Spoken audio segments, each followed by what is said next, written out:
सृष्टि की सबसे रहस्यमय बातों में से एक है, मृत्यु के बाद आत्मा कहाँ जाती है। यह प्रश्न हर युग में लोगों के मन में उठता रहा है। वेद, पुराण, उपनिषद और गीता में इस प्रश्न का उत्तर खोजा गया है, परंतु जब स्वयं श्री कृष्ण इस प्रश्न का उत्तर देते हैं तो वह न केवल ज्ञान से भरा होता है, बल्कि आत्मा को शांति देने वाला भी होता है। यह कहानी एक ऐसे व्यक्ति की है जिसने श्री कृष्ण से यह प्रश्न पूछा और उस उत्तर ने उसकी पूरी जीवन दृष्टि बदल दी। एक जिज्ञासा ब्रह्मांड की कथा। प्राचीन द्वारका नगरी में एक विद्वान ब्राह्मण रहता था। उसका नाम था देवव्रत। उसने वेद पुराणों का गहन अध्ययन किया था, किंतु उसके मन में एक प्रश्न वर्षों से घर किया हुआ था। मृत्यु के बाद का आत्मा का क्या होता है। उसने कई विद्वानों से पूछा, कई शास्त्रों पढ़े, किंतु उसे संतोष नहीं मिला। एक दिन उसने निश्चय किया कि वह स्वयं भगवान श्री कृष्ण से यह प्रश्न पूछेगा। श्री कृष्ण से सवाल। देवव्रत द्वारका पहुंचा और श्री कृष्ण के दर्शन हेतु द्वार पर गया। श्री कृष्ण पहले से ही उसकी अगवानी को तैयार थे, मानो उन्हें जात था कि एक आत्मा शांति की खोज में आ रही है। देवव्रत ने चरण स्पर्श कर निवेदन किया, हे माधव, मैं एक प्रश्न लेकर आया हूँ, कृपा करके मेरा संशय दूर करे। श्री कृष्ण मुस्कुराए, बोलो वत्स, क्या जानना चाहते हो। देवव्रत ने कहा, हे प्रभु, मृत्यु के पश्चात आत्मा कहाँ जाती है। क्या वह खत्म हो जाती है, क्या वह नया जन्म लेती है या किसी अन्य लोक में जाती है। श्री कृष्ण गंभीर हो गए और बोले, वत्य, आत्मा न तो जन्म लेती है न मरती है, वह अजन्मा, अनिवासी और सनातन है। जिस प्रकार मनुष्य पुराने वस्त्रों को त्याग कर नए वस्त्र धारण करता है, उसी प्रकार आत्मा एक शरीर को त्याग कर दूसरे शरीर को धारण करती है। मृत्यु केवल शरीर की होती है, आत्मा की नहीं। आत्मा तो परमात्मा का अंश है, वह निरंतर यात्रा करती है जब तक उसे परम शांति अर्थात मोक्ष प्राप्त नहीं होता। देवव्रत ने पूछा, परंतु आत्मा कहाँ जाती है मृत्यु के बाद। श्री कृष्ण बोले, यह निर्भर करता है कि जीव ने जीवन में कौन से कर्म किए। यदि उसके कर्म पुण्य के हैं तो आत्मा स्वर्गलोक जाती है और वह कुछ समय तक सुख भोगती है। यदि कर्म पापमय है तो यमलोक में जाकर उसे अपने कर्मों का फल भोगना पड़ता है। और यदि जीव ने योग, भक्ति और ज्ञान से युक्त जीवन जिया हो तो आत्मा पुनः जन्म लेती है, वह ब्रह्मलीन हो जाती है, मोक्षों को प्राप्ति होती है और पुनर्जन्म के चक्र से मुक्त हो जाती है।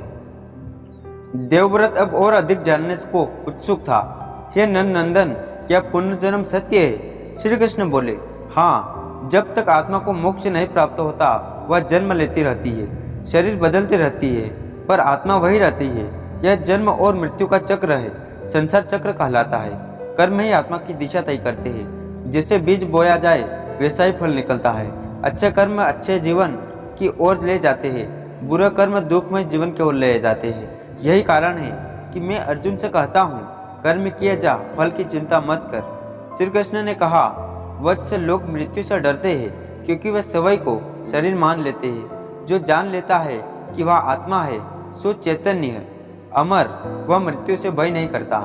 जिस दिन तू जान जाएगा कि तू शरीर नहीं आत्मा है, उस दिन तुझे मृत्यु भी उत्सव लगेगी। मोक्ष कोई स्थान नहीं, एक अवस्था है जहाँ आत्मा शांत, मुक्त और आनंदमय होती है। देवव्रत ने एक और प्रश्न किया, प्रभु, क्या आत्मा पशु पक्षियों के रूप में भी जन्म लेती है। श्री कृष्ण बोले, हाँ, आत्मा 84 लाख योनियों में भ्रमण करती है। मनुष्य योनि सबसे श्रेष्ठ है क्योंकि केवल मनुष्य ही भक्ति, ज्ञान और मोक्ष का मार्ग चुन सकता है। यदि मनुष्य जीवन में मोह, क्रोध, लोभ और अहंकार के वशीभूत होकर अधर्म करता है तो आत्मा पूर्ण निम्न योनियों में जन्म लेती है, परंतु यदि वह सद्गुणों से युक्त होकर भगवान की भक्ति करता है तो आत्मा ऊपर उठती है और अनंत मोक्ष को प्राप्त होती है। देवव्रत ने पूछा, हे गोविंद, मोक्ष कैसे पाया जाए। श्री कृष्ण मुस्कुराए और बोले, जिसने जीवन में भगवत गति, निष्काम कर्म, ध्यान और आत्मज्ञान को अपनाया वही मोक्ष का अधिकार बनता है। जब आत्मा अहंकार, वासना और मोक्ष से मुक्त हो जाती है और केवल परमात्मा में लीन हो जाती है, तभी वह संसार चक्र से मुक्त होती है। गीता में मैंने अर्जुन से कहा था, सर्वधा प्रत्यय मामेक शरण व्रज अथवा सर्वापोक्यो मोक्षयामिने चूज, अर्थात सभी धर्मों को छोड़कर मेरी शरण में आ जाओ, मैं तुम्हें सभी पापों से मुक्त कर दूंगा, चिंता मत करो। श्री कृष्ण के वचनों ने देवव्रत के अंतर्गत जो झकझोर किया उसका मन शांत हो गया। उसे उत्तर मिल गया था, आत्मा अमर है और मृत्यु केवल एक परिवर्तन है। उसने श्री कृष्ण के चरणों में सिर झुका दिया। वह बोला, हे प्रभु, अब मैं मृत्यु से नहीं डरता। आपने मेरी आत्मा को ज्ञान दिया है। मैं इस जीवन को अब सेवा, भक्ति और सत्य में बिताऊंगा। श्री कृष्ण ने आशीर्वाद दिया, जाओ वत्स, आत्मज्ञान की मोक्ष का द्वार है। जो इसे पा लेता है वही वास्तव में जीवित रहता है। मृत्यु के बाद भी यह कथा हमें यह एक अत्यंत गूढ़ सत्य सिखाती है कि हम केवल शरीर नहीं, आत्मा है। मृत्यु कोई अंत नहीं, एक नई शुरुआत है। यदि हम श्री कृष्ण की वाणी को जीवन में उतार लें तो मृत्यु भी भय नहीं, मोक्ष का द्वार बन जाती है। इसलिए जीवन में श्री कृष्ण की गीता का सार अपनाएं, कर्म करते जाए, फल की चिंता ना करें, आत्मा को जाने, शरीर को नहीं, मृत्यु से न डरे, भक्ति से जीवन को सजाए, ईश्वर की शरण में आए, वही मोक्ष का मार्ग है। तो दोस्तों, आज की कहानी बस यहीं समाप्त करते। आपको कैसी लगी कमेंट करके जरूर बताना, और ऐसे ही वीडियो देखने के लिए हमारे चैनल को प्लीज़ सब्सक्राइब जरूर करना।